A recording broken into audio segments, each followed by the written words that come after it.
Hello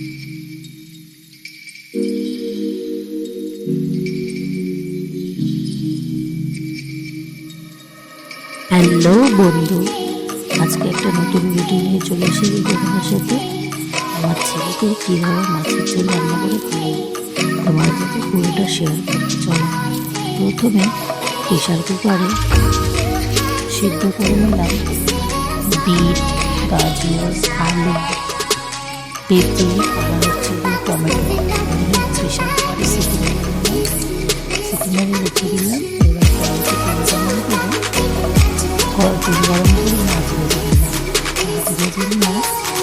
মাছ ভাজা তুলে কালো জিরে আর একটা গোটা লঙ্কা ফোড়ন দিলাম। ফোড়ন দিয়ে এবার সবজিটা তুলে দিলাম। সিদ্ধ করা সবজিগুলোর মধ্যে দিয়ে নুন, হলুদ, জিরে গুঁড়ো সামান্য পরিমাণ মতো দিয়ে এবার ভালো করে ভেঙে করে ফুটে উঠলে রান্নাটা মাছটা দিয়ে ভেঙে করে চাপা দিয়ে গন্ধ ছড়ানোর জন্য